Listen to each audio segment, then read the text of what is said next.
Hey, do you want more AntDude content while you wait these incredibly long times in between AntDude episodes? Well, let me tell you about AntDude Plus, my second channel where I talk about games in a lot more casual way, and I upload there almost weekly. So if you want more AntDude content, more video game content in between these long wait times for these episodes, go there, subscribe, please.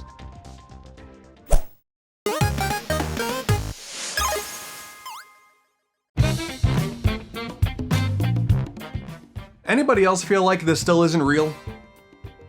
So, like, what the hell has happened over the last few years, right? Regrettably, let's take a trip back to 2020 real quick, when I took it upon myself to talk about all of the Mario and Luigi games. The world was on fire, the Mario and Luigi developers, Alpha Dream, were dead, we were all grieving about it, but we had Paper Mario the Origami King there, and hey, you know what? I still love this game, dare I call it fantastic, but it was certainly missing a lot of what the classic Paper Mario spice was all about, you know? So Mario RPG fans were struggling. If you wanted a proper Mario RPG experience, it was the Rabbids that was giving it to you.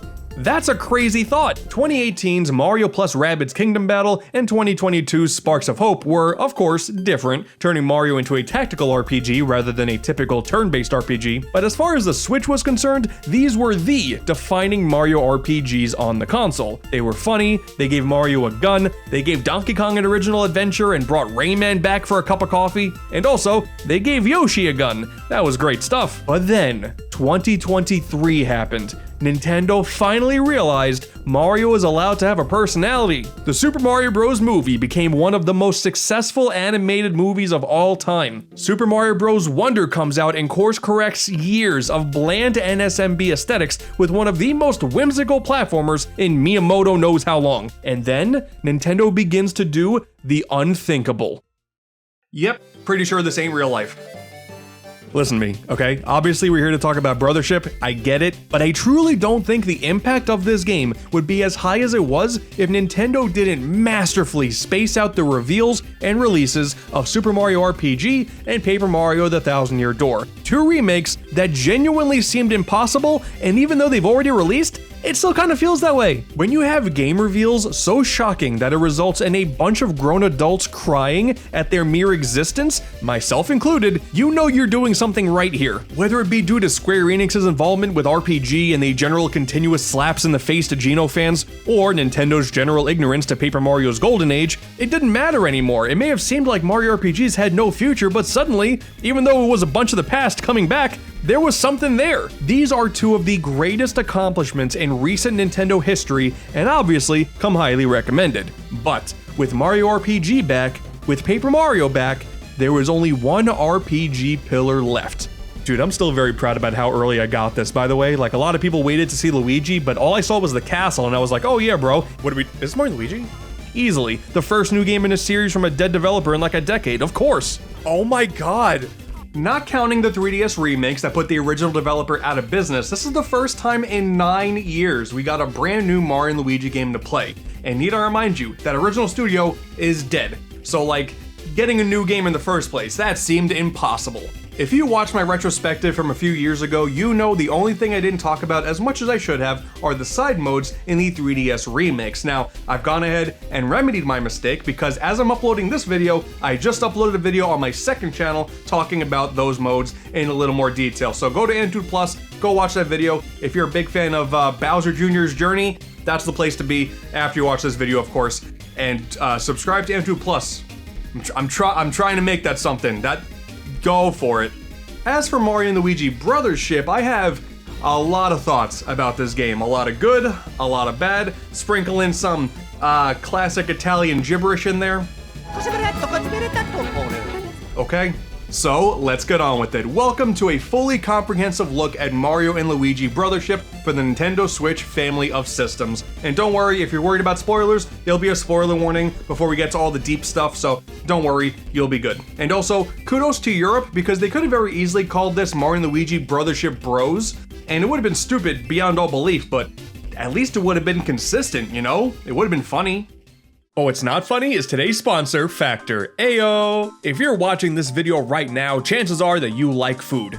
And don't lie to me. That makes Factor's fresh, never frozen, chef-crafted, ready-to-eat 2-minute meals perfect for you and your family. When food has that many talking points, you know it's gonna be good. Think of all the time you waste doing absolutely nothing in some video games. Now imagine making some delicious food in that time. That's crazy. My favorite thing about Factor after all these years has always been the extensive choices on offer. Each week you have a new menu of 35 meals, including popular options like Calorie Smart, Keto, Vegan, and many more. Plus, you have more than 60 add-ons like breakfasts and beverages. I've always considered something like this to just learn what can be your next favorite thing that you put in your mouth on a regular basis.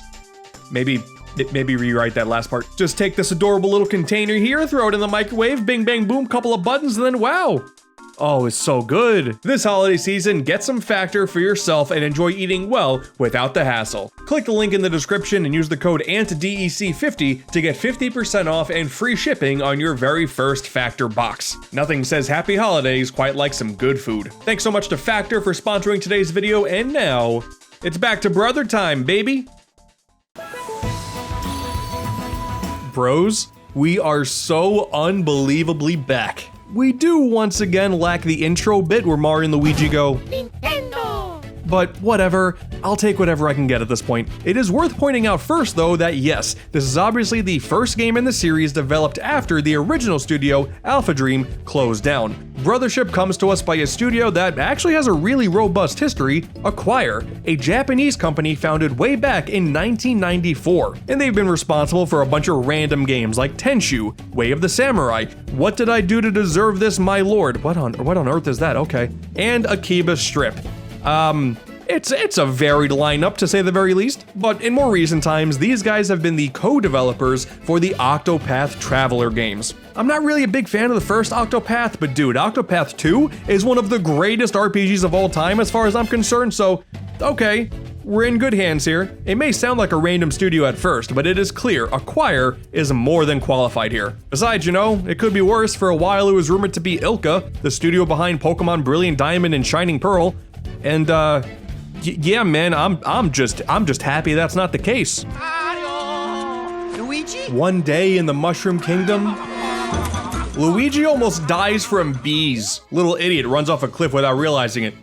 And that's it. No, of course, Mario grabs and saves him, and then their hands begin to glow, and a mysterious vortex appears in the sky, and it starts to suck in everybody. Peach and the Toads, Bowser, Bowser Jr., all the minions, and of course, the bros. Everybody scatters in the process, but all find themselves in the brand new land of Concordia. Before long, Mario finds Luigi, and you're accompanied by a new little guy named Snoutlet, who is not a pig. I swear to God, if you call him a pig, I will end you and so will he. And there's also this other new character, Connie, who informs you of Concordia's issues. The great Unitree that connected all the lands in Concordia has been destroyed due to a catastrophic event. So with a new Unitree growing here on Shipshape Island, it is now up to you to restore Concordia to its former glory by traveling around to all the scattered islands and utilizing Connector energy, which is man, that is a remarkably clever name, and bring everything back together once again. Oh, and also Connie's job title is botanist,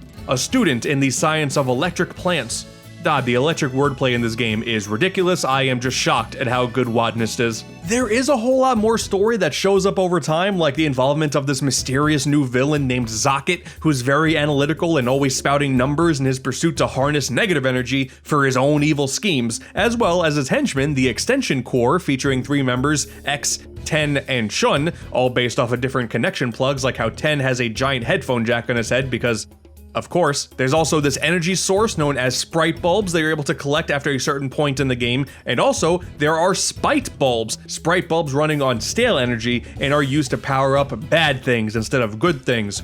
Oh no, dude. Zocket's giant tie thing here is like a wire cutter. Like, man, the second all of these designs were revealed, I was like, these are some of the most insane and stupid designs I've ever seen in my entire life. Mario and Luigi is so back. An interesting idea with the plot as well is sometimes you get the choice of how the story will continue, like which of these 2 characters do you save first? Do you send Peach out for this mission or Luigi? I guess having that option is nice, but I don't know, the results are pretty minor, and I wouldn't miss them if it was just a standard, we're gonna tell the story no matter what. Like, who you save will man this weapon shop on the island while the other stays home. Okay, and sending Luigi out on this one particular mission means you do the same exact thing you would do if you sent Peach out on the same mission, except you just won't have Luigi for a little bit and miss out on this tiny cutscene of Luigi taking a drink. Very easy decision here, send Peach to the gallows, I don't care. To prevent going into spoiler territory now, I'll save a lot of this for later on. I'll go as far as to say that yes, the story actually does have a lot, like a shocking amount of moving pieces that reveal themselves over time, and it's all very, very cool, and it's also very, very different from previous Mario and Luigi games, but it is good. Trust me. It gets really good. In general, though, there is a major lack of absurdity and comedy in this adventure. Alien invaders, exploring Luigi's dreams, going through Bowser's... Oh no, Mario and Luigi is typically a franchise that is all about being more of a comedy adventure than an actual RPG, and that is simply not the case here. Brothership is way more grounded. And I think that was another electricity pun. And that's not inherently a bad thing, but if you played the previous games in the series, the first few hours being as straightforward as they are, before you even get close to a whiff of the overall plot, I could see why some people would be disappointed. The initial premise is fine, I guess. Doing basic save-the-day storytelling does a decent job getting the blood flowing, but the thing is, the further on you go, things get a whole lot more compelling. And okay, let's just finally talk about the major issue with this game, because it affects everything. The pacing of damn near everything in Brothership is terrible. Now that's not really indicative of the quality of the primary content in this game, because like the story, the gameplay, a lot of the locations that you visit, some of the NPCs you interact with, there's a lot of really good stuff in Brothership, but it just takes far too long in between everything in this game, like everything. I'm gonna be a broken record for this video, but it's like in between everything, I swear. The immediate thought that comes to mind then is Dream Team, another game that I and many others consider to be fairly poorly paced. However, the issue with Dream Team was the over-reliance on tutorial segments that slowed the game down to a crawl, and the major story of the game taking a back seat for a bulk of the ride. Here though, tutorial segments are pretty infrequent, and when they do show up, it's quick, it's snappy, you get right back into the gameplay to practice. And the ever-evolving story is almost constantly being reminded to you at every single turn. Some would say too much, I think it's fine. Let's now get some lines in there, whatever. The fluff in Brothership comes in the form of taking just far too long to ramp up the stakes in the plot, taking far too long to start throwing in locations that have a bit of personality, since those early ones are pretty basic grasslands and deserts. It takes far too long to spice up the battles with mechanics like these series staple hammers, bros moves, and more. You spend a heavy majority of time in the beginning dealing with enemies with your simple jump, hammer, and shell attacks. That's it. There's also no level up stat roulette here either. Not the biggest issue in the world, I guess, but it's still a bit of a weird omission for a game that otherwise feels like it's trying to go really hard to go back to series basics here. But at least the animations are cool. And it's not as if any of this stuff is bad necessarily, it is still fun, but Brothership definitely lacks a strong opening, and the entire adventure could have easily lost like, I don't know, 10, 15 hours, maybe even 20. Like, there's a lot of stuff that could have been cut here. A full completion run took me 45 plus hours, almost 20 more than Dream Team, a game that I already thought was too long. I still think the pacing in that game is worse though, since I would rather have a slow rollout of mechanics and plot points than regularly being stopped in my tracks by Dreambert. Sorry, Dream Team fans, I had to throw one more in there. I'll move on, I'm sorry. Snoutlet does do a lot of talking for sure. It's not like he has a massive personality or anything. He's just a flying text box for most of the game, but I don't know. I do find him a little bit more charming. He's constantly throwing meat puns at you, and that's kind of cute. Like, yeah, it is a bit ham-fisted, and medium rarely does it ever really hit, but in my opinion, he's still got the chops to be a worthwhile partner, I'd say.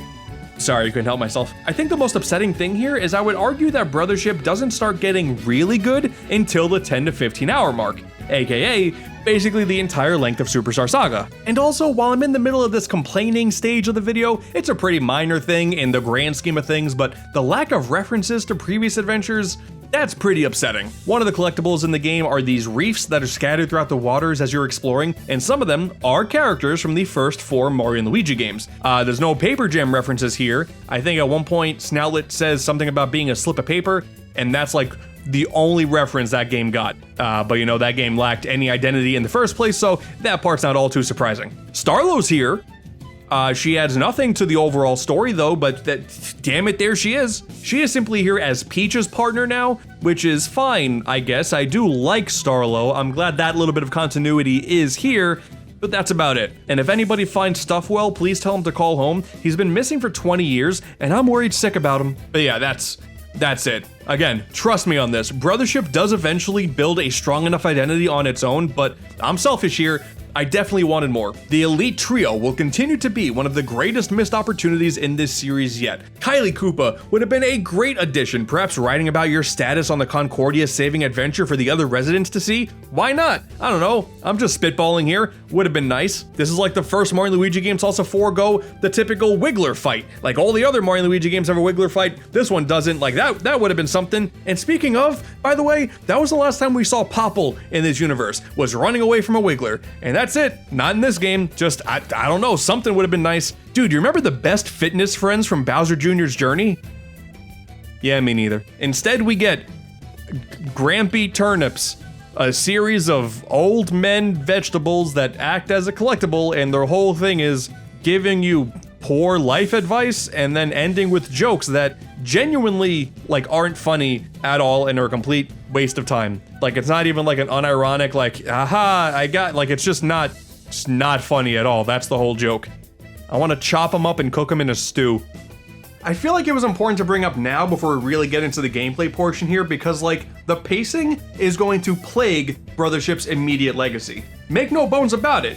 The whole thing about the start of this game, it's fine. It's like mostly just fine, but the whole line of, dude, trust me, it gets super good 15 hours in, you just gotta commit, is a death wish for those who are now willing to commit to that time, because there are already so many other games you could spend your time with that are better as soon as you start, and plus, a lot of people have a real life to worry about, and that's unfortunate because who really wants that? Patience is definitely required to enjoy this game to the fullest, and that is unfortunate. And don't get me wrong here, once you do get to the 15-20 hour mark, things do get really good. Like, oh my god, like Brothership has some of the highest highs in the entire series, but you're gonna have to wait for me to get to the spoiler section to really get to it, and that's unfortunate.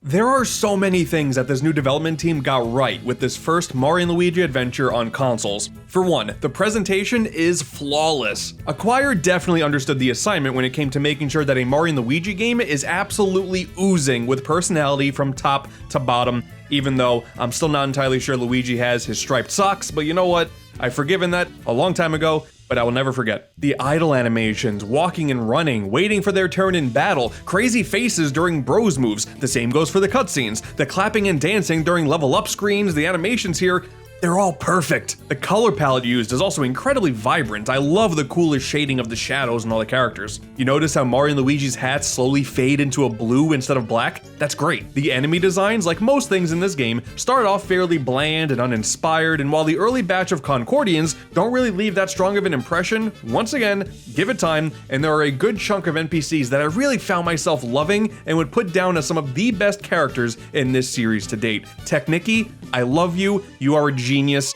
I love you. General performance is a concern for many people too, and I don't know, man, shockingly bad performance is not even close to how I would describe this game. It runs totally fine. Yeah, maybe a frame rate chart that's over the screen at all times, you would notice some instability there, but during the heavy bulk of this adventure, it never becomes an issue to my normal naked eye. The only time I was ever like, oof, this frame rate is the main hub world, Shipshape Island, later on in the game. There gets to be a lot of moving parts on there and more NPCs just populate the area. The frame rate does really take a dive, which is unfortunate, but otherwise, yeah, it's fine. Any complaints about the performance I think are over exaggerated. The loading times can be a bit lengthy, like I understand that part, but to me, it's nothing offensive. It is longer than the previous games that were all on handhelds, and I guess, of course, like any other game, I'd want the load times to be nothing, but what's here, it's fine. I don't know. Maybe I'm just so happy there's a Mario & Luigi game I don't care, but currently I don't care. The scope of this game is ultimately a lot larger than anything in the Mario & Luigi series yet, and the frame rate holds steady, the load times are only sometimes annoying.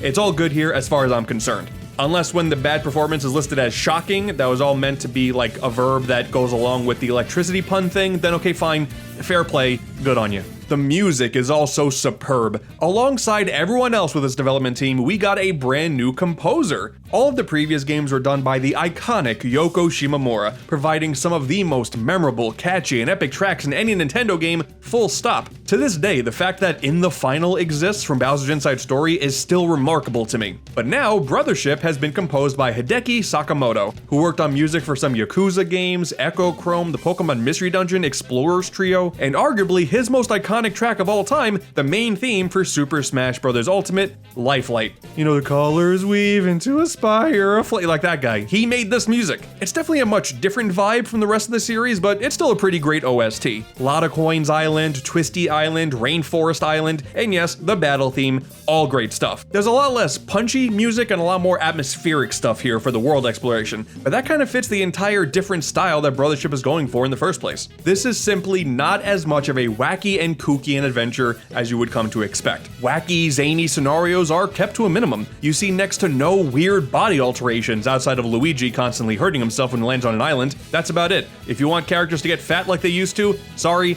that doesn't really happen here. The script relies a whole lot less on humor in general. A huge focus of the game's story, whether it be the main plot or the litany of side quests, are strengthening the bonds between people who are hurting. At the start of the game, Mario is going through a big separation crisis because Luigi's not there, and it is kind of uncharacteristic of him to be this concerned about not knowing where Luigi is, but given the entire tone of the game, it checks out. It makes this whole adventure feel like the most RPG a Mario RPG has been since, I don't know, Thousand Year Door and Super Paper Mario maybe? I definitely think this series deserves a few more wacky scenarios, like there's a quick time event dancing minigames, there's one stealth part of the game that was just kind of okay. That's about as zany as this game gets. But the effort instead was placed into making the characters really charming and motivating you as the player to fix the broken world and the characters therein. I do really wish the extension core had stronger personalities. A lot of times they just come off as dumb goons, but whatever. Again, look at how stupid they look.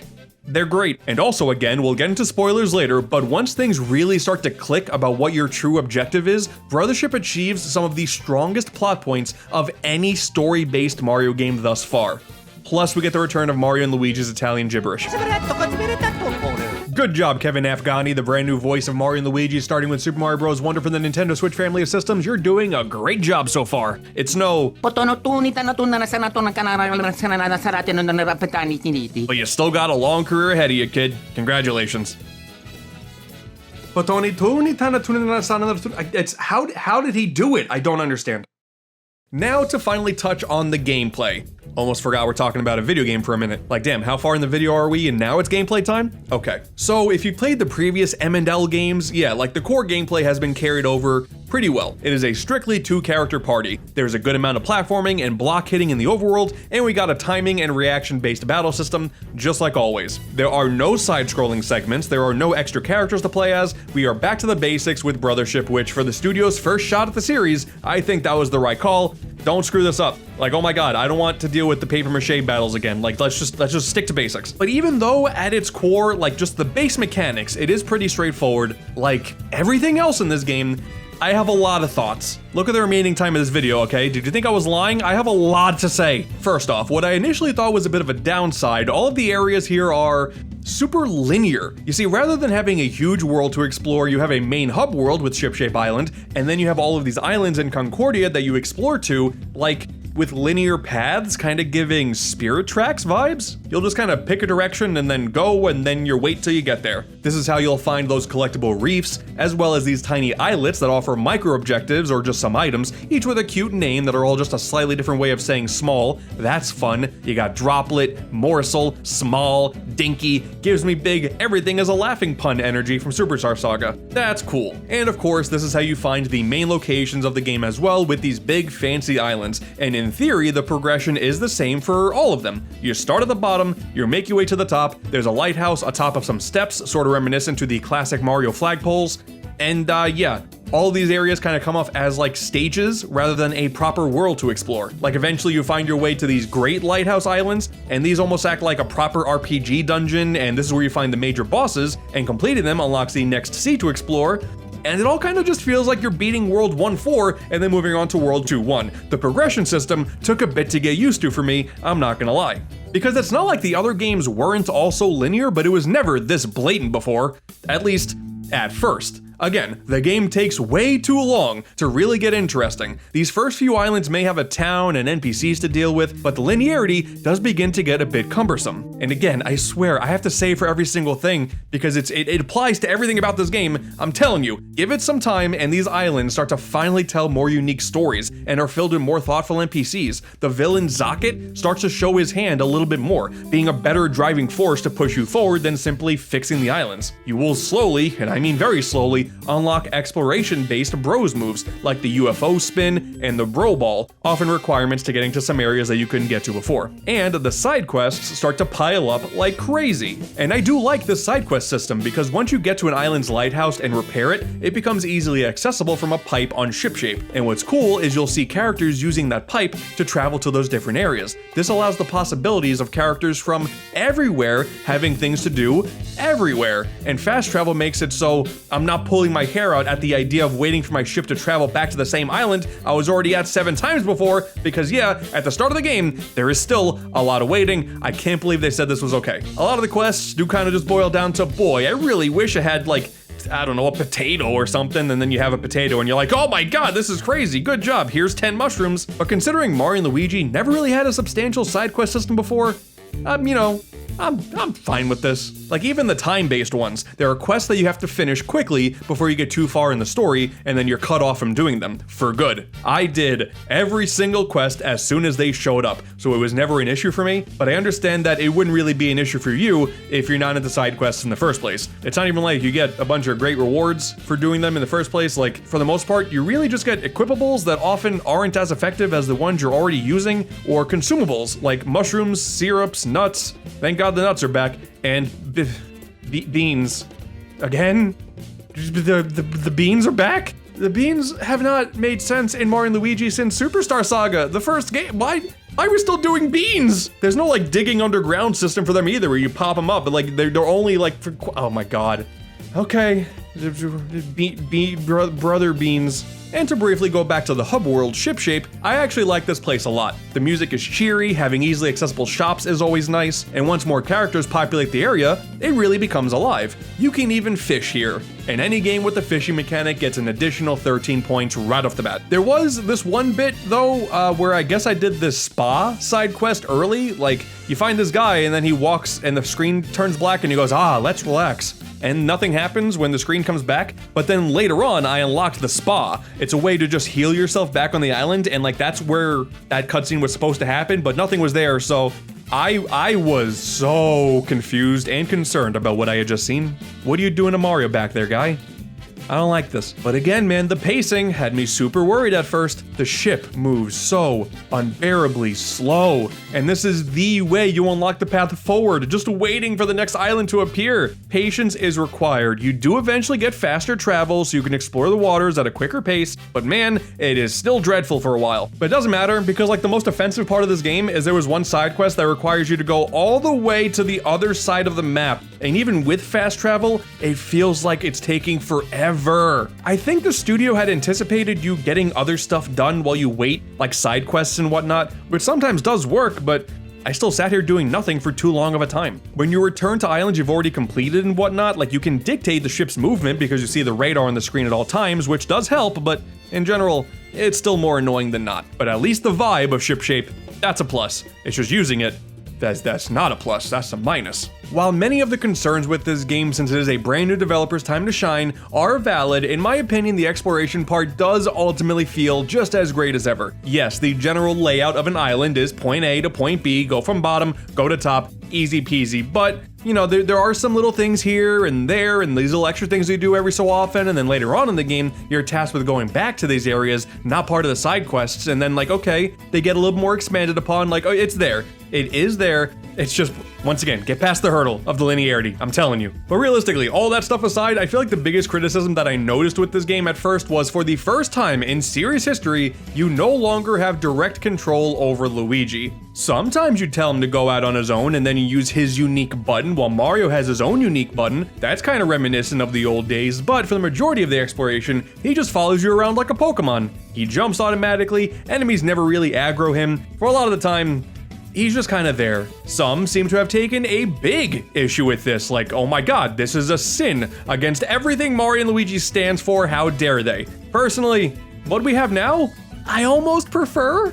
Is that sacrilege? I don't know. The way it works now is the area is filled with things that'll sometimes sparkle, and when you press the L button, that's what triggers Luigi to go and do his own thing. Plucking coins from the ground, hitting blocks, things that you can do yourself, but this allows you to do them a lot faster. There are also so many times where you totally split up with Luigi to do something as Mario, while Luigi sits back and helps you out from afar, like standing by these buttons ready to hit them with a hammer, while Mario goes ahead to figure out what the best time is to hit, kinda like when the baby split off in Partners in Time. You also get these fun little random moments where a ton of coins will spawn out of nowhere, and then you do this little mini challenge against a CPU-controlled Luigi to see which bro gets the most coins. They're cute. There's no actual competition there, like it says which bro gets the most coins, but they all come together at the end. It's just a cute brotherly activity. It's cute, I like them. There are also these parts where you split up and have to alternate with Luigi for things like platforming, or running across these numbered platforms in order. The challenge comes in remembering that you have no direct control over Luigi, and when it comes to the numbered platforms, he will always run to the next number that he needs to, but he takes enough time to always ensure that you have the perfect amount of time to allow yourself to figure out the best route to get to the number that you need to get to first. Maybe I'm just a sucker for number-based puzzles, but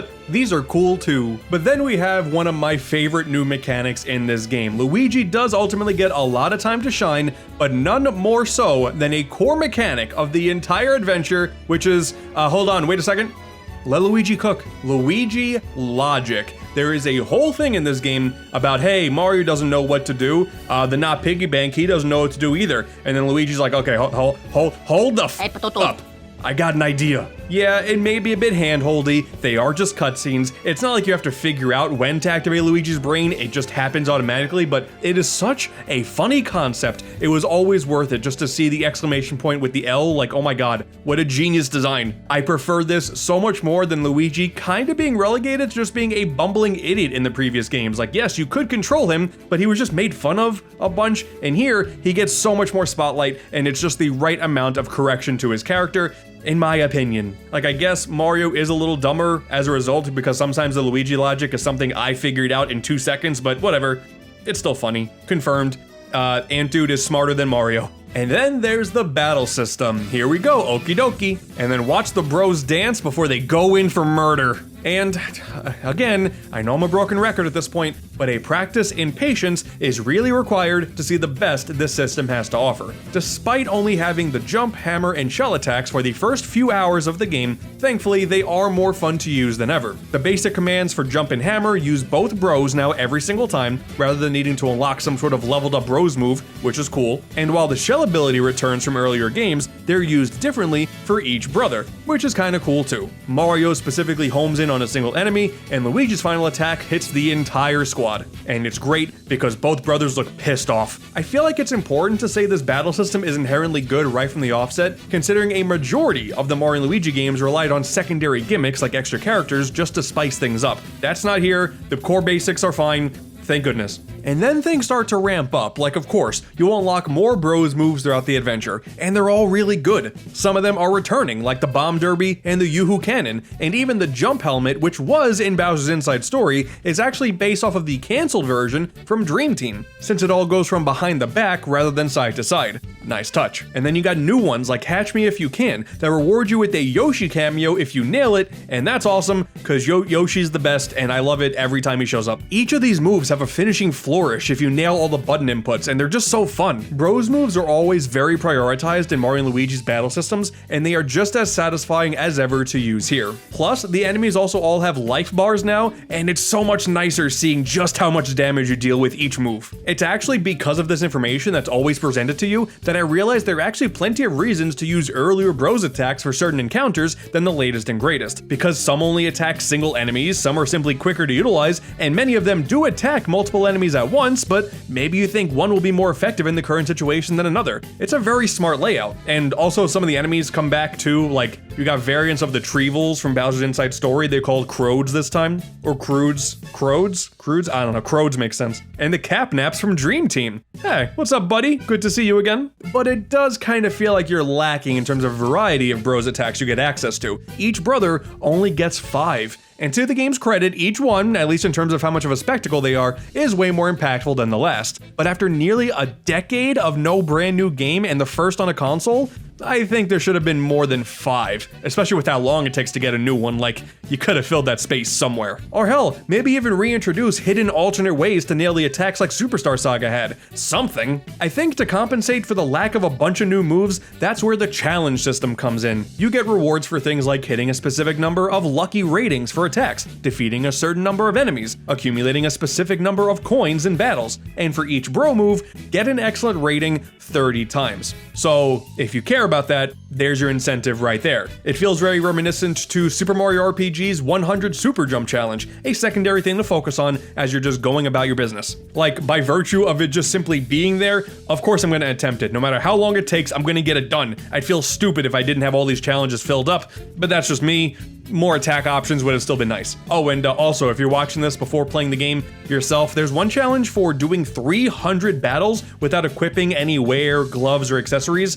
You're going to want to do that as fast as you can, and definitely do not worry about it near the end of the game. You will thank me later. It's kind of like when Goku would take off his outfit that had a bunch of weights in it, and then suddenly he can do like way more damage and whatnot. That's kind of how this feels. Like you would do the challenge, and then you put more stuff on that makes you more powerful, and now you're just destroying everything left, right, and center. It's pretty good. I don't know if that's what they were attempting to go for, but that's how I felt, so I'm powerful. It felt nice. I gotta talk about the enemies once again, because not only are the designs really solid throughout, but when it comes to the series staple mechanic of them having unique tells to forecast their attacks, these are some of the most creative tells I've ever seen, and can sometimes be an active challenge throughout the entire game to keep up with. Like these stupid snapters who always aim at one of the bros, but who they actually attack comes down to the very last second, and I kept screwing it up. I hate them. I'm just dumb, I guess, okay? I'm just a dumb idiot. But the best part is sometimes different enemy types will combine their attacks. That's so sick. If there's a flying enemy, maybe it'll grab the smaller enemy and throw it at you. Like that's a totally unique mechanic that only requires those two enemies to be there. Even if you fight the same enemies multiple times, it sometimes comes down to the entire squad of enemies rather than them individually. I love this. There are so many enemy tells that I do not want to spoil, but I think I had a massive brain blast when fighting the Koopa Troopas, blocking an attack, and then using the remaining shell like the original shell bros attack. Oh my god, that's so cool. And again, these get better the more you progress in the game. Like, you're used to this by now. Man, and the bosses, these are incredibly well done too. Not only are they bigger and inherently more imposing, the larger life bar certainly helps. These once again showcase an excellent use of needing to pay attention to the tells at all times, else you will quickly find yourself dead. But also, Luigi logic shows up here too.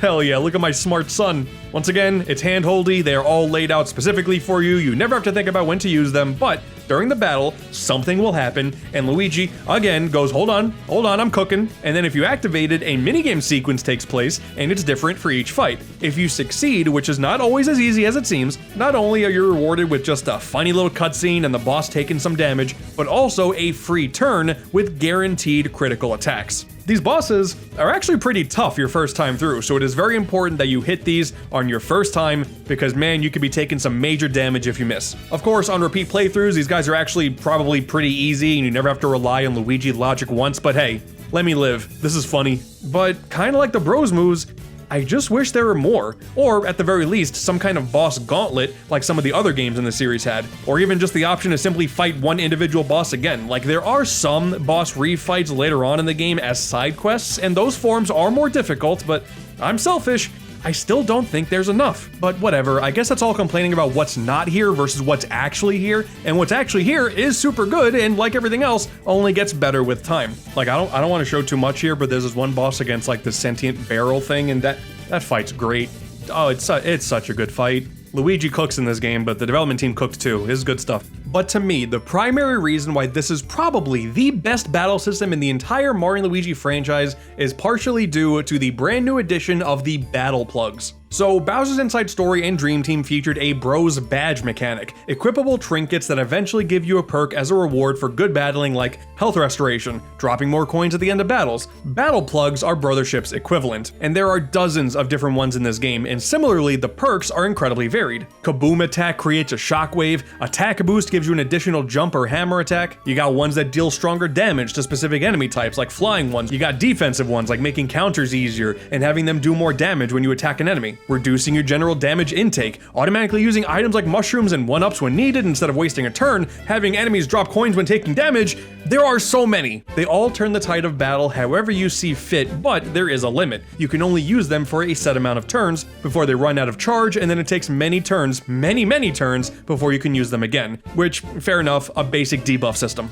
What makes this genius though is you can combine them in a bunch of different ways for a really wide range of effects that the game never outright tells you about. So like, one of them is that you'll drop a spike ball on an enemy that you attack. Combine that with the shockwave, and then every enemy in that shockwave also gets a spike ball. Combine that with the attack plus plug, each enemy gets 2 spike balls. Do you see the vision yet? Plus, you get to decide most of the plugs that you have in your arsenal. Some of them you do unlock throughout the story, but the majority of them come from having Snoutlet craft them after collecting enough sprite bulbs from the different islands. So there you go, a collectible with a tangible and functional reward. I love it. Experimenting with these plugs adds a level of micromanagement that may not be everybody's thing for sure, but I adore this. I wish there were additional ways to charge used plugs, because sometimes I would just waste battles with weak enemies just to get a plug charged up for the next battle that I know is going to be big. So it's not perfect by any means, but as an evolution of the badge system, this is a massive success. Again, the battle system starts off simplistic, but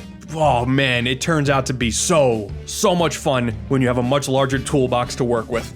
So, kinda like I said before, you truly have to be patient to see Mario and Luigi Brothership really hit its stride. Everything in the beginning is just kinda fine. The story's fine, the gameplay is fine, the NPCs are fine. You start to worry, like, maybe these new developers are just playing it way too safe.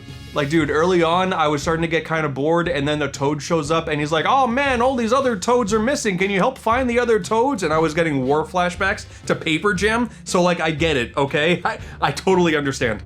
Now, just so I can finally put my stamp on it, yes, the pacing is a fundamental issue with this game, but if you see it through and you really see everything this game has to offer, you will see that Mario and Luigi Brothership truly delivers something special. And man, we haven't even really gotten into the story yet. Okay, so I hope by now you get a good idea of what I think about the majority of this game, but now it's time for the spoilers section. I'll give you a few seconds to jump ahead if you want to do that, but just know what I'm about to talk about in this spoiler section is one of the greatest endgames of any Mario adventure ever. Like, it's absurd. The turnaround I had on this game from like the first 15 hours to the last 10 hours should be studied because it's remarkable. Okay, you've been given enough time. Let's talk about it, because oh man, I got things to say. Dude, Birdo is in this game for like 5 minutes. What? Regarding the gameplay portion that I would consider spoilers, I just want to further verify things that I know I've said it so many times in this video already, but things simply become better the longer you play the game. There is really no better way to describe it. Islands become way more varied, the characters that inhabit them and their stories within become way more interesting, like Technicky once again, I love her. She has this old rivalry with this other genius called a Daphne, and then seeing them work together and kind of fight each other, like that's really cool, even though Daphne herself is just kind of fine, whatever.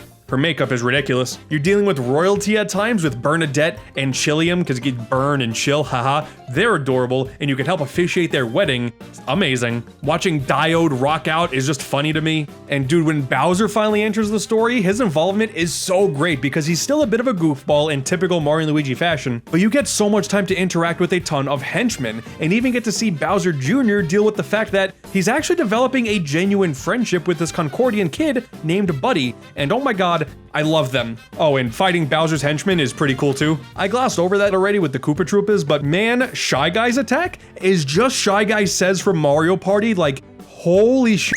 This is one of the best attacks in Mario RPG history. That's so good. Regarding the battle plugs, you eventually get 5 slots to deal with. The amount of customization you have here, the amount of thought I put into min-maxing every single battle I went into, especially for this specific set of side quests that's all about taking down extremely difficult variants of existing enemies, was oh, it was beautiful. Again, there's no typical boss or enemy gauntlet, and that is very unfortunate, but there are still a few places that really test your skills, and they were easily some of the best parts of the game. But of course, the main spoiler stuff is with the story.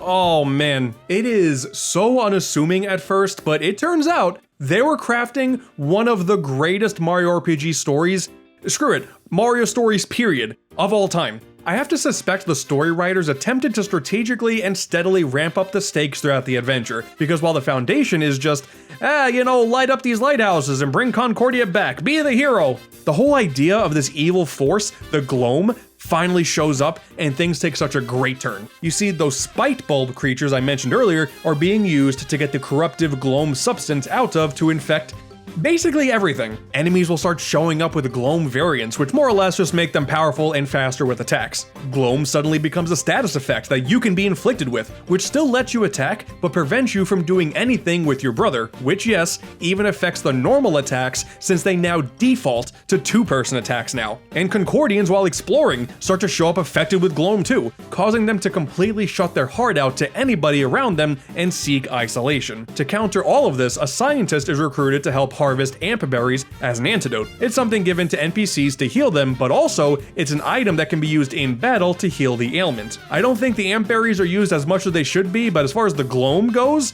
I love this. Oh my god, I love this. On its surface, it's just another take of the, hey, we got negative energy from something that otherwise gives positive energy, blah, Sonic Adventure already did this, okay. But the integration of it all in the story and the gameplay was damn near perfection. Okay, sure, characters want to be alone now in the story, got it, but also preventing bros attacks, further pushing the isolation idea, and also further pushing the story idea of wanting to strengthen bonds between characters, like, oh my god, it works together so beautifully. But then why even harvest all this energy in the first place? Like, there has to be a reason. It turns out that Zocket's plan is to hatch some creature in this mysterious egg named Reclusa, which is being housed atop of his own castle, Fortress Zocket. By the time you get ready to go to that fortress, the cutscenes start to get really impressive. Like, wow, it really feels like the budget was mostly saved for the second half of the game, and really, I'm not that mad about it, I guess. For story context, before this, you actually make your way to Bowser's stronghold in Concordia on Way Away Island. Not really for Bowser necessarily, but because he is hoarding a bunch of those amp berries. And of course,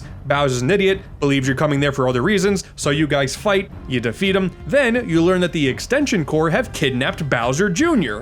Those electrical pricks. And this is important because when you make it to Zocket, Bowser shows up to save his son. It's at this time when Zocket also starts to show some really unhinged personality traits too. It's awesome. Otherwise, like, he's just talking numbers and percentages and whatnot, but now he's suddenly enraged. Like, it's awesome. He lands his fortress in the center of Concordia and uses all of the lighthouses that you spent hours lighting up and direct Gloam into Bowser, leading to a Gloam Bowser boss fight, which is not the final boss of the game. There's a Mario and Luigi game where the final boss is not a variant of Bowser. I am so happy. Oh my god, you still kick his ass, but it's still awesome. Soon after, things start to go awry, leaving the brothers only one option: jump off the fortress. You then find Mario back at the very first area of the game, Conductor Island, and now that you're more well equipped and you have Luigi with you, you can explore the island a bit more, and you eventually find the guardian of all Concordia, the Great Conductor, to which Snoutlet is his assistant, and he forgot to mention that part the whole time. Okay, it's here you learn that Zocket is actually Cosette, Connie's mentor that she spends multiple times in the game reminiscing about, unaware of what's happened to her.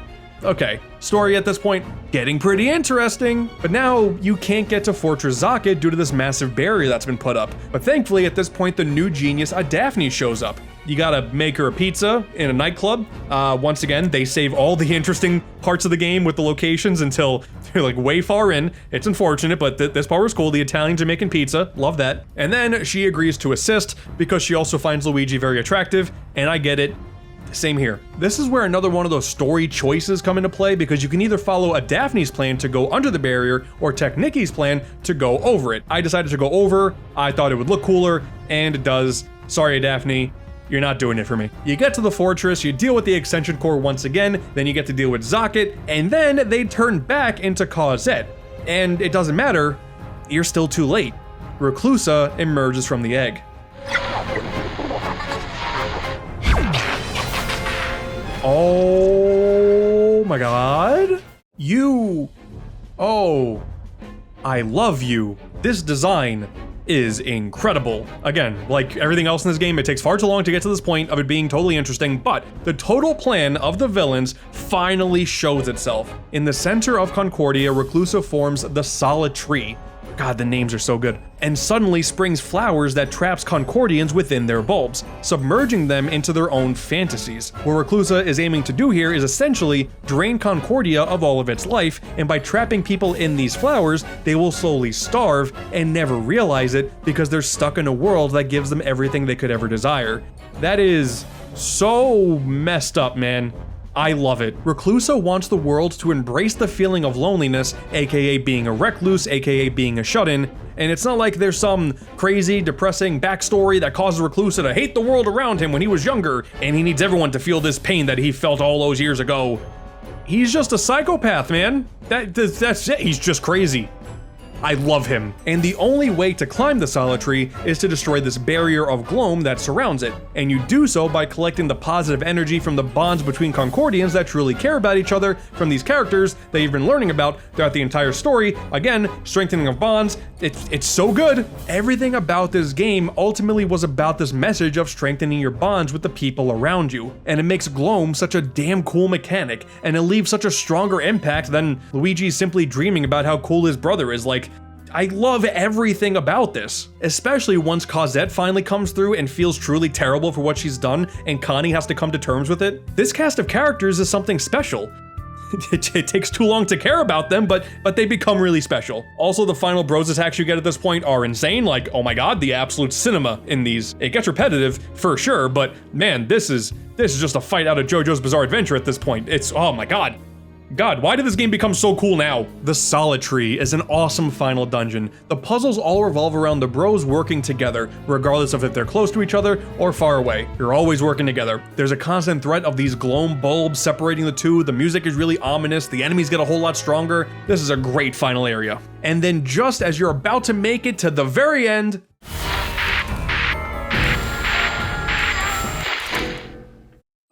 suddenly it's the Mushroom Kingdom? And everyone's abnormally happy? Oh, this isn't good. So it's obvious that we got trapped by those flowers at this point. This is all like a fantasy world, but knowing what's actually happening to us is pretty twisted. You get to explore these castle grounds for a bit, talk to some toads, go into the castle, and then it loops. Oh man, Bowser and his minions come to enjoy the party. We got these diagonal camera angles now. It's freaking me out. The once happy music starts to get a bit more warped with each loop. These weird glitch graphics start to show up on the characters, and Reclusa shows up, and he's just flying around and enjoying all the madness. It's just so cool, man. It's all thanks to this Lakitu that's live streaming what's going on, and Snoutlet watching that feed that allows the bros to find secrets and eventually pester Reclusa over and over and over and over. Okay, yeah, so this part does go on for a bit too long too, but it's still cool. I don't care at this point. Leave it to the brothers Mario to eventually break through the curse. Reclusa's army doesn't stand a chance, especially once Bowser's flying ship comes in, and then chase Reclusa. Oh god, dude. Oh my god, this is so cool. You can only start attacking Reclusa by countering enough fire and ice orbs, and by this point, I was pretty overpowered, so once I knocked him out, it was pretty easy peasy. Phase 1, done. And then Reclusa merges with the Solitary, turning into Weeping Reclusa. Man, this is not the same game as the first 10 hours. Cosette then damn near sacrifices herself to tell Connie to go on without her and help out, since this new spread of gloam is wiping out everyone. This is wild. Connie does that, she helps the bros prevail. More absolute peak takes place with you flying up this tree segment. Oh my god. And inside, Reclusa turns into the Weeping Core. The final boss. I swear, this game is finally ending soon, I promise. Difficulty-wise, again, not too bad. I was pretty powerful at this point, so I crack open the core, obliterate Reclusa within, and before dealing the final blow, he reaches a grand epiphany and is apologizing for all of his actions. Psych. You then all start to fall down as the tree is degrading from under you, and you beat the ever-loving shit out of him. It's glorious. And finally, it took 45 hours, but finally, the evil is gone. Everyone, including Cosette, is able to safely escape back to Shipshape Island. The partying and the rejoicing begins, and the great conductor tells Mario and Luigi that once they reconnect the unit tree, they'll have to go home right then and there. And it's time for one of those classic, yeah, say goodbye to everybody while you can moments, but damn it, I actually, not gonna lie, I got emotional at this point. Like, I know I've said it so many times, it takes a long time, but I did really grow to love all of these characters. Not just because some of them are kind of funny sometimes, haha, they make a funny on the screen, but because this whole thing about bonds with the other people and trying to repair them or strengthen the ones that are already there, it makes them feel more real. And now that you saved their land, they will be happy now, but still, it always sucks to say goodbye. And then, there are parts of the game where Buddy and Bowser Jr. are kind of arguing because Bowser Jr. doesn't like the idea of having a friend, he only wants minions, but by the end of the game, there's this moment where Buddy has to accept that Bowser Jr. needs to leave, like leave, and before doing so, Jr. finally affirms their friendship. Oh, man. It's just, like, kids having to accept saying goodbye, like oh god, it always kills me. The whole credit sequence is fully animated too, like, oh man, this really stings. Connie gives Mario a Unitree sapling to remember them by. Everyone says their final goodbyes. The music is absolutely beautiful here, by the way. All the good guys fly off into the sky, and then the minions all follow suit. Bowser shows a bit of his cool side, saving 2 Goombas before it's too late, and that's it. Everyone is gone now. For a game all about strengthening bonds, you guys are finally separated from the people you've spent so much time with. I'm not gonna lie to you people, at this part of my playthrough, I'm crying. Like legit, I'm tearing up. This is good stuff. The credits wrap up and the final scene, Bowser's up to his old tricks, pulling up to Peach's castle. Despite everything that's happened, this rivalry will outlive all of us. What an incredible endgame. It could be recency bias for sure, but for me, this is the best endgame sequence in all of Mario. Not just Mario and Luigi, not just Mario RPGs, like the end of Bowser's Inside Story, super cool, but the entire franchise. I don't know if I've ever been emotional at a Mario game ending like this, but this is so good. And you see all the Concordians celebrating and being happy with each other after everyone leaves, and like, oh my god, I did this. I caused this happiness to happen. Reclusa is a fantastic villain. The entire concept of being alone in these fantasy world's traps is both great to see take place in front of you and terrifying once you realize what's actually happening if the bad side won. And then, again, actual tears in the ending? It really goes to show that the Octopath Traveler team decided to show their stuff here. This feels like a proper RPG story, way more than the previous games. I'm sorry, a Twisted Mushroom Kingdom as the penultimate locale? Goosebumps. And it will always be a shame that all this incredible story is saved up for the near end of the game. Like 35 to 40 hours in is when things started to get this good. However you feel about the rest of this game, a large chunk of people will never get to experience this, and that is a damn shame. Oh, welcome back. If you came here from jumping ahead and skipping the spoiler section, the only thing that you need to know, like really, is about the end game.